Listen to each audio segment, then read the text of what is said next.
just off your radar.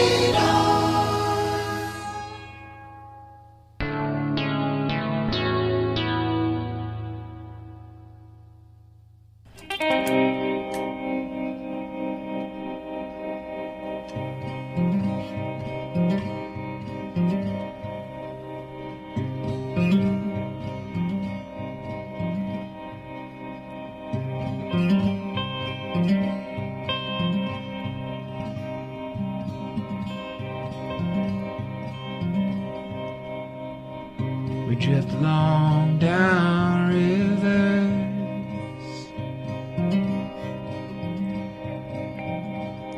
past the times we were born.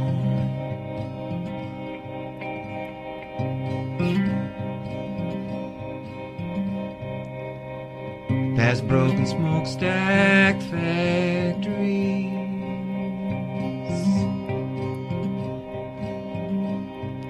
graveyards of lost loved ones.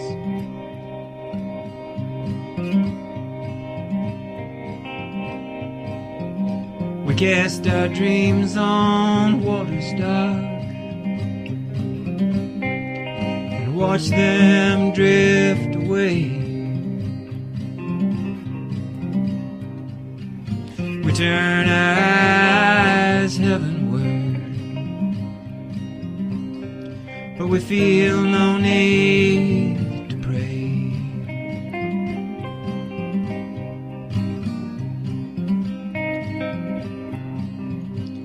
It's that day upon day, trial upon trial, wished upon, walked upon, smile we smile each day. It's gonna chase this dark away.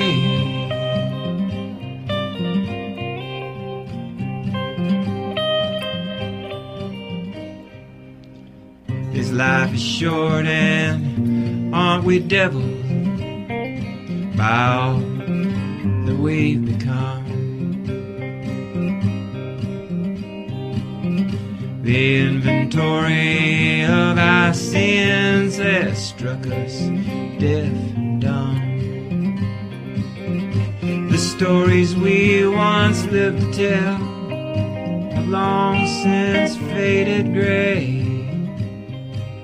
And knowing not of heaven's grace, what piper must we pay? It's that day upon day, trial upon trial, wished upon, walked upon, smile we smile each day. Gonna chase this dark away,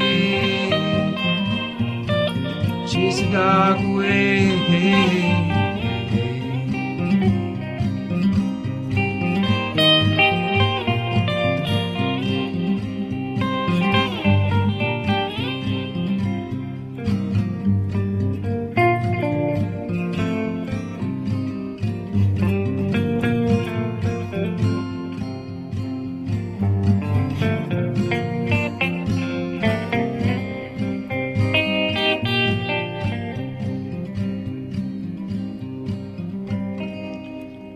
These falling leaves might tell a tale of harder times to come,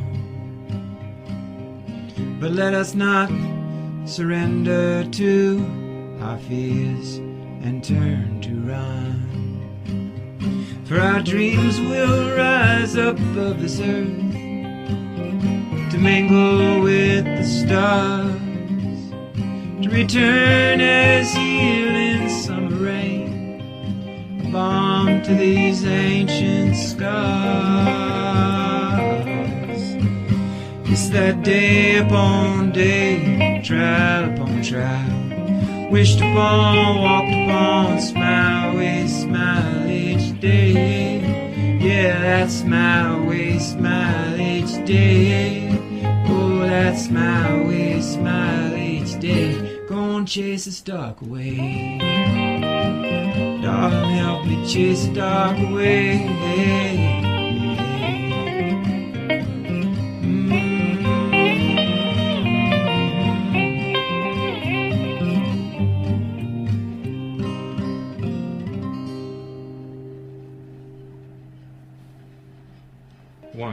2. A 1, 2, 3, 4.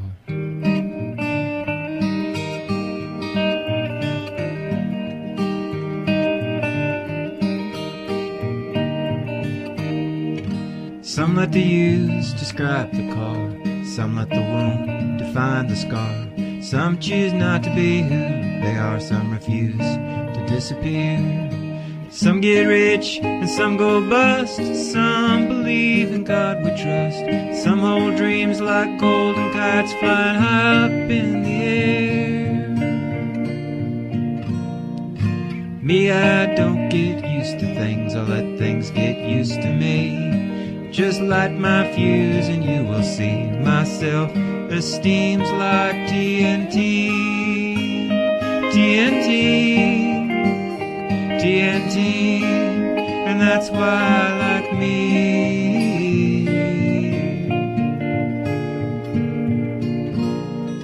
There's some who get it, but more who don't. There's those who will and them that won't. But don't forget for a minute, we're all somehow caught up in it, because life is a collective scheme. Some ask the cops to give them a ride home. Some line ditches, talking on their cell phones. Some got no idea how to be alone. Some chatter like squirrels in a tree. But the facts don't lie, here's mud in your eye. My self-esteem's like TNT. 'Cause me, I don't get used to things. I let things get used to me. Hey.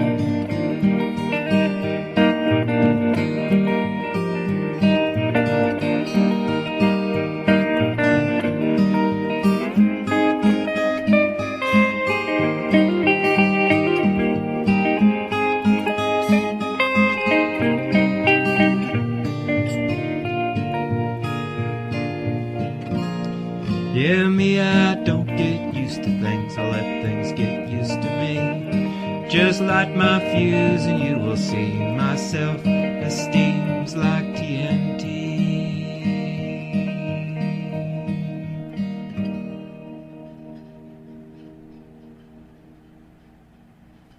One, 2, 3, 4.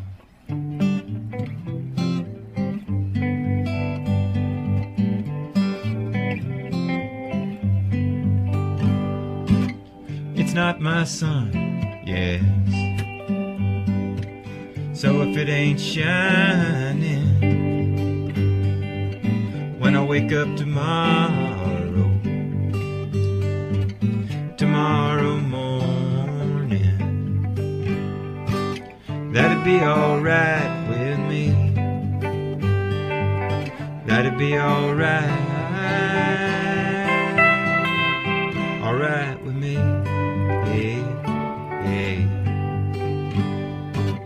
Now these old shoes, yes, they might be walking down a lonesome highway, 'cause my car's broke down again. But that'd be alright with me. That'd be alright with me. 'Cause I got lost somewhere in Mississippi. I fell down on my luck in Tennessee. I hit bottom hard up there in West Kentucky. Rising up the state I found my way to was the state of Cockeyed Grace, and now resides in me. State of Cockeyed Grace, and now resides in me. Riding out one dusty day in Texas, come a dust storm blowing miles of tumbleweeds. All them years are rolling nowhere. Sure took a toll on the tumbleweed and me.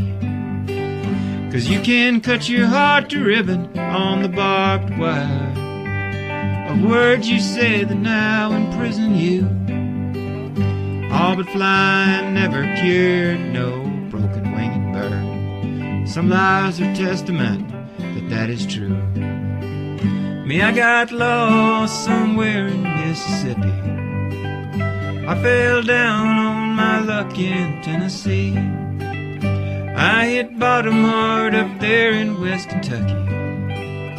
Rising up the state I found my way to was the state of cockeyed grace, and now resides in me. State of cockeyed grace, and now resides in me.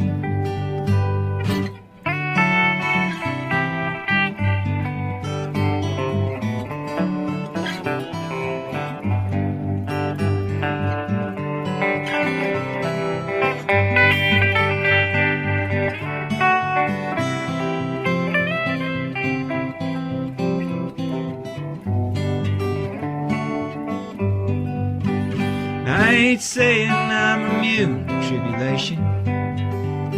I ain't playing tricks with no slick philosophy. All I'm saying is when you've looked up from well below the bottom, a damn sure modifies the picture that you see. Yes, my friends, it modifies the picture that you see. All I'm saying is it modifies the picture that you see. 'Cause I got lost somewhere in Mississippi. I fell down on my luck in Tennessee. I hit bottom hard up there in West Kentucky. Rising up the state I found my way to was a state of cockeyed grace that now resides in me. The state of cockeyed grace that now resides in me.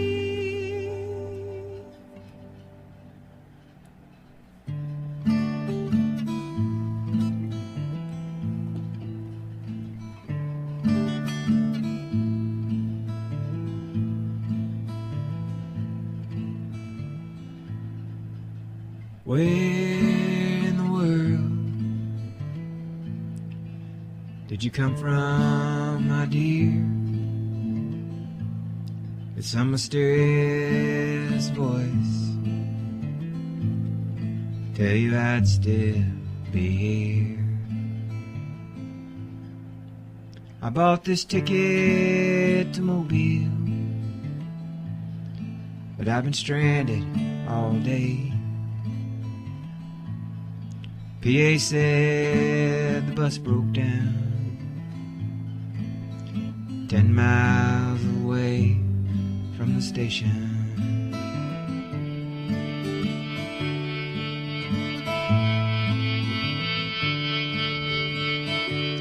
So seldom a door, so seldom a key, so seldom a lock like the love between you and me. But seldom comes happiness without the pain of the devil in the details.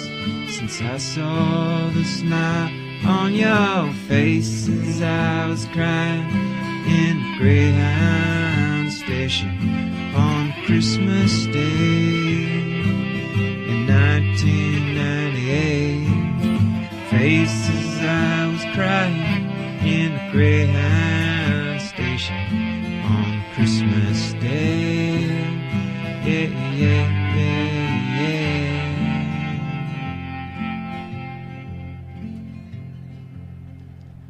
The burden of love is the fuel of bad grammar. We stutter and we stammer. What a bitch to convey. The crux of the matter, when the words you must utter are so hopelessly tangled in the memories and scars that show no one.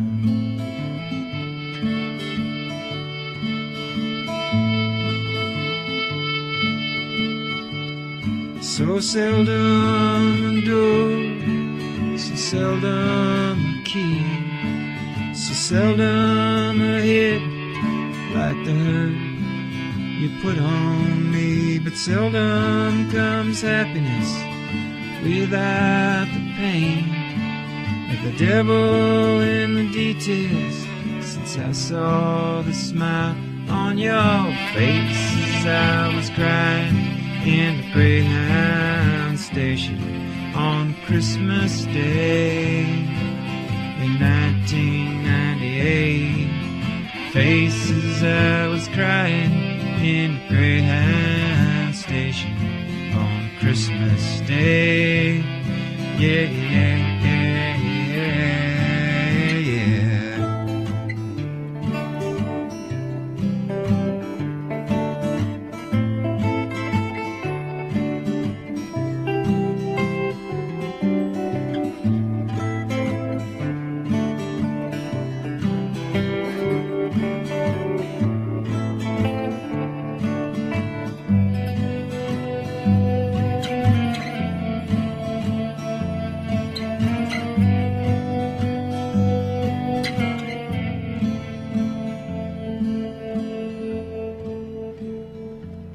And I remember quite clearly there was a bad Muzak version of James Taylor's big hit called Fire and Rain. It was playing as you crouched down and you tearfully kissed me. I thought, damn, what good fiction I will mold from this terrible pain.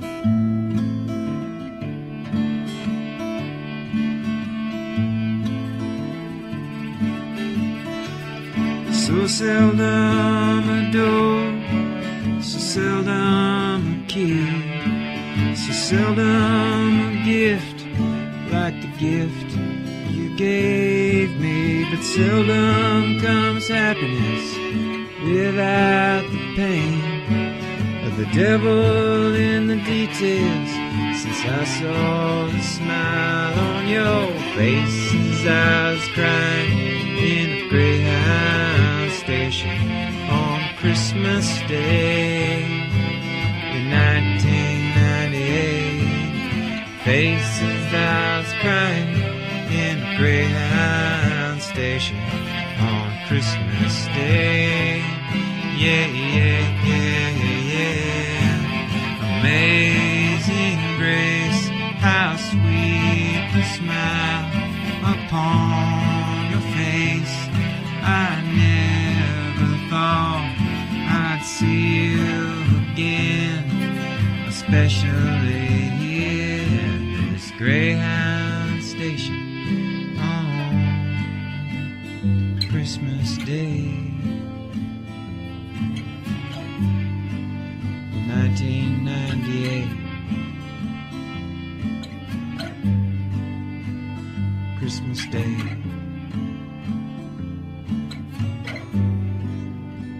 In 1998.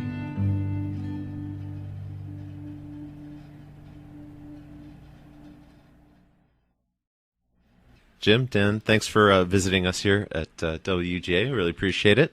Yeah, our pleasure. Sorry it's been so long since we've had you back. Do you remember when the last time it was that you came into the studio? It was a long time ago. I think I was a younger man then. It was before I got on the Social Security and all that. Right. Yeah, and I think we had an evil president, and things were different then. Okay. Yeah. So let's do at least some catching up. So we were talking before we got started about a piece of work that you guys did together for Juilliard. What was that all about? Well, I was approached by a theater director from New York City who was working for the Juilliard Music School and Drama School, and he asked me to write a score for a Sam Shepard play that they were going to. They do cycles in the drama department there, and they were going to do this big play with a huge budget, and that they had just finished the Greeks, and they thought, well, let's do the Americans now. So the first American playwright that they focused on was Sam Shepard. It being experimental theater, they decided to take his short stories from Motel Chronicles, which is a great collection of short stories, and then take the screenplay from Paris, Texas, which they read during the performance rather than, it was sort of like a reading if you've ever been to a theater reading where everybody just sits around and reads. So it was interesting. And then they took the stories of the actual actors in the play. They wanted a sort of a representation of a cross-section of America as it is now. And America as it is now is a very different place than even 50 years ago or 40 years ago when Sam Shepard was writing some of these things. So we wrote the score. We went back and forth. I went back and forth a couple of times, and Dan was sort of the anchor here, and I'd report to him what we needed to change, and he would come up with his usual musical genius ideas. And it was an ongoing thing for about 2 months, and eventually the play ran in New York, and the actors on the first night were all nearly killed. Really? When a lighting grid that weighed about 2,000 pounds snapped just after everyone had been gathered underneath it. Oh, wow. And literally, and it was an experimental play, so the audience was like clapping because they thought it was like part of the play. And Wow. until they realized that, gee, people can't act that frightened. Right. This is real fear. Wow. So, but it was a fun project, and at the end, Dan and I asked the director. I said, "Wow, this is great, man. We were so happy we've written all these songs. What happens to them now?" And he was a theater guy, so he was like, "Nothing. They just disappear forever." Great. And I said, "They just disappear? No one will ever. I worked hard on these songs, Right. And so he said, "No, that's the great thing about it. They just disappear. They're never going to be heard again." Dan and I came down, and we went to Marlon Patton's studio over in Tucker, Georgia. Marlon Patton, an amazing musician in every right, and engineer and producer. And we, in 2 or 3 days, recorded this record called Sounds of the American, which I might add got 4 stars from Uncut magazine in London, and was well reviewed overseas. It hasn't been released in America. Mm-hmm. Because it's too good. It's too good. Oh, right. Okay. That happens. Dan, was that the first time you'd ever worked on something like that? With Jim, yeah, definitely. And it was cool because we met years ago, and just the stars never really aligned until this project got dropped on Jim. He called me and said, will you help me communicate to these musicians? And it was Juilliard Music School, and I can't read music or Oh, write okay. music. And I knew that Dan was a great musician who could read and write music, and he had like an easygoing personality, and you need that when you're working with me.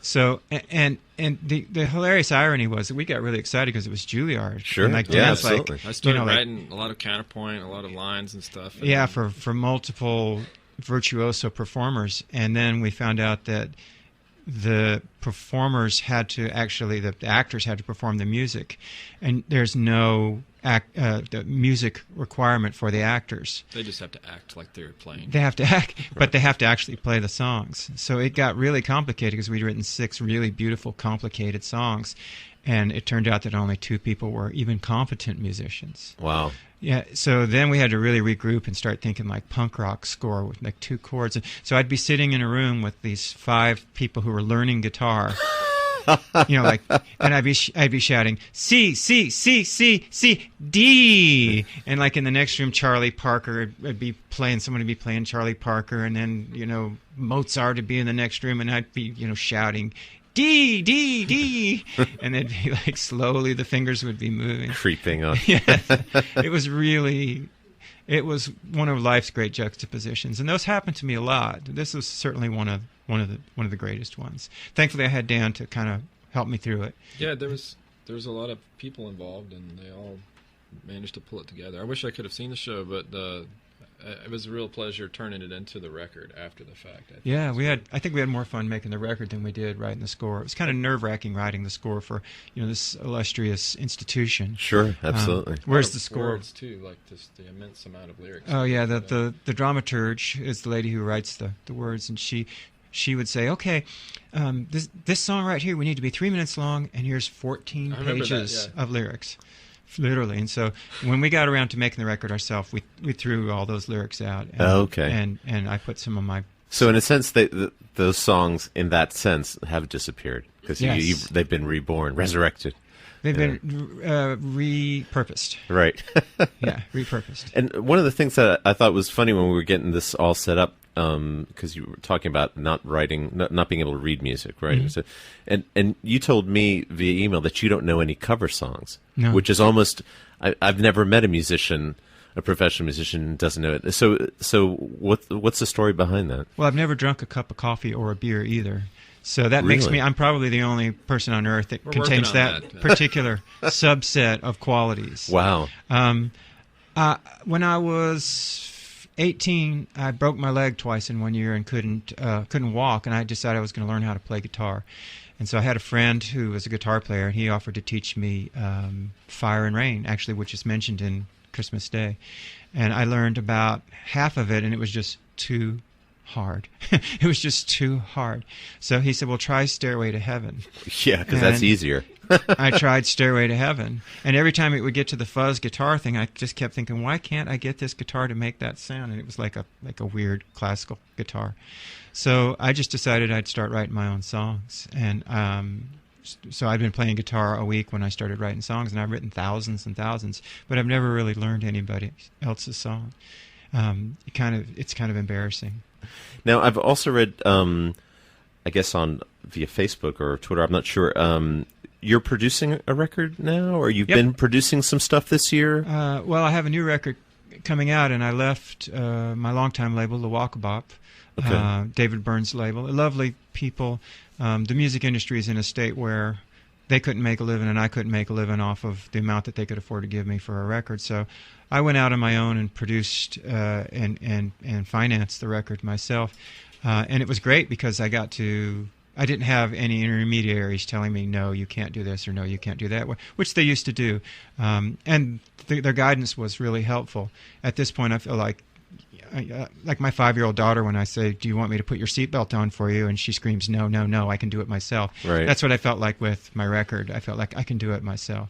So I produced the new record. It's called Where It Hits You. It's coming out via Yup Rock, which is a great label. Oh, yeah, absolutely. Up in North Carolina. It's coming out February 21st in America, and I'll start touring at that point and running around the world, really, because most of my fan base is in Europe and the UK. I don't do a lot in America. Mm-hmm. So, what do you guys have coming up individually, locally? Jim, you told me that you're going to do a benefit soon. Dodd Farrell puts on a benefit every year for underprivileged kids for Christmas presents, and it's at the office, which is on Jefferson Highway out at Homewood Hills Mall, on Friday night. John Keane from Widespread Panic and the super producer in town, he's going to be playing with me, and I'm playing from 7 to 7:40. There are, I think, 8 or 10 great Athens bands playing, and it's a benefit. All the money goes to buy Christmas presents for underprivileged kids in Athens. So it's a great, noble endeavor, and we hope people come out for that. Dan? My group is called Kenosha Kid, and we're performing every Wednesday in January at Hendershots on Oglethorpe Avenue. Which is a wonderful venue. Yeah, it's a great place. Yeah. And you can hear it all at the KenoshaKid.bandcamp.com website. So that's our live And free shows. loops there, right? You Yeah. can download free weird guitar Wow. loops. It's true. Oh, that's excellent. Yeah, Bandcamp is becoming the big thing now. We post all our live shows there, so it's about 30 free recordings. Of it. Wow, awesome, excellent. Thanks to both you guys for coming in the studio and Thank playing you. with us. Great, thank you. Just off your radar.